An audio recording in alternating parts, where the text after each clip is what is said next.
வணக்கம் நண்பர்களே. Welcome to movie critic channel. இன்னைக்கு நாம பார்க்க போற திரைப்படம் ரீசெண்டா நெட்ஃபிளிக்ஸ்ல தமிழ் டப்பிங்குடன் ஒரு மலையாளம் டார்க் காமெடி படமா வெளிவந்திருக்கிற பெண்ணும் பொரட்டும் படத்தோட ரிவ்யூ பத்தி தான் தெரிஞ்சுக்க போறோம். ஒரு பெண் ஒரு நாய் இவங்க ரெண்டு பேர்த்துக்கும் நடக்கிற போராட்டம் என்ன அப்படிங்கிறது தான் படமே. வாங்க ரிவ்யூக்குள்ள போலாம்.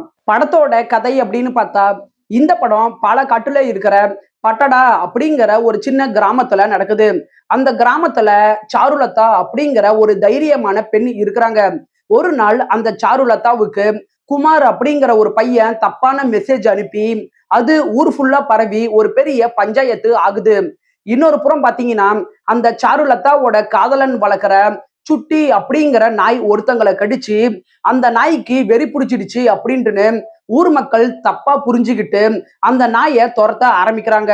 ஒரு புறம் ஒரு பெண்ணோட மானம், இன்னொரு புறம் ஒரு நாயோட உயிர்.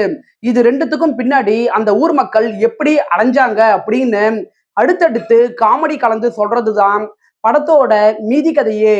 படத்தோட பாசிட்டிவ்னு பார்த்தா ஊர்ல இருக்கிற மக்களோட போலித்தனம், வதந்தி பரப்புற குணம் அப்படின்ட்டுன்னு படத்தை காமெடி கலந்து ஜாலியா டைரக்டர் சொன்ன விதம் நல்லாவே இருக்குது. படத்துல சாருலதா கதாபாத்திரத்துல நடிச்சவங்களாகட்டும், ஊர் மக்களா நடிச்சவங்களாகட்டும் எல்லாருமே யதார்த்தமான ஒரு நடிப்பை நல்லாவே கொடுத்துருக்குறாங்க. இந்த படத்துல சுட்டு அப்படிங்கிற நாய் கதாபாத்திரத்துக்கு டோவினோ தாமஸ் தான் வாய்ஸ் ஓவர் கொடுத்திருக்கிறாரு. அது படத்துல கியூட்டா இருக்குது. இந்த படம் 2 மணி நேரம் இருக்கக்கூடிய ஒரு படம். குயிக்கா உங்களால பார்த்து முடிக்க முடியும். நீங்க மலையாளத்துல வெளிவந்த ஜல்லிக்கட்டு படம் பார்த்திருந்தீங்கன்னா அந்த படம் ஃபுல்லா ஒரு மாட்டை துரத்திக்கிட்டு போற மாதிரியான சேசிங் காட்சிகள் இருக்கும். அதே மாதிரி இந்த படத்துலயும் நாயை துரத்துற சேசிங் காட்சிகள் இருக்கு. அது படத்துல கொஞ்ச நேரமே இருந்தாலும் அது நல்லாவே இருக்கு. அது மட்டும் இல்லாம சமூகத்துல இருக்கிற மக்கள் அடுத்தவங்களோட தனிப்பட்ட விஷயத்துல எப்படி மூக்க நுழைக்கிறாங்க அப்படிங்கிறத ஆழமா இந்த படத்துல பதிவு பண்ணியிருக்கிறாங்க. படத்தோட குறைகள் அப்படின்னு பாத்தீங்கன்னா இந்த படத்தோட கதைக்களம் நல்ல ஒரு கதைக்களம். ஆனா ரைட்டிங்ல இவங்க பெருசா போக்கஸ் பண்ணாதனால இந்த படத்தோட திரைக்கதை பெரிய பரபரப்பை ஏற்படுத்தாம பிளாட்டா தான் மூவ் ஆகுது. அது மட்டும் இல்லாம இந்த படம் பிளாக் காமெடி ரசிகர்களுக்கு நல்லாவே செட் ஆகும்.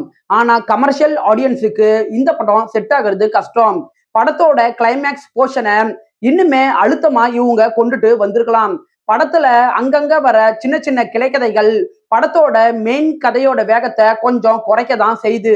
ஒரே வார்த்தையில சொல்லணும்னா இந்த படம் உங்க டைமுக்கு ஒருத்தான ஒரு ஆவரேஜான படம் தான் இந்த படம். 10க்கு 6.2 ரேட்டிங் கொடுக்கலாம். இந்த படம் ஃபேமிலி வாட்சபிள். விருப்பப்படுறவங்க பாருங்க. தமிழ் டப்பிங்லயே இருக்கு. என்னுடைய ரிவ்யூ உங்களுக்கு பிடிச்சதுன்னா மறக்காம லைக் பண்ணி சப்ஸ்கிரைப் பண்ணுங்க. நான் அடுத்து போடக்கூடிய வீடியோஸ் மற்றும் ஷார்ட்ஸ் உங்களுக்கு உடனே வரும். உங்களோட கருத்துக்களை கமெண்ட்ல பதிவிட மறந்துடாதீங்க. நாம வேற ஒரு வீடியோல சந்திக்கலாம். அது வரைக்கும் நன்றி, வணக்கம்.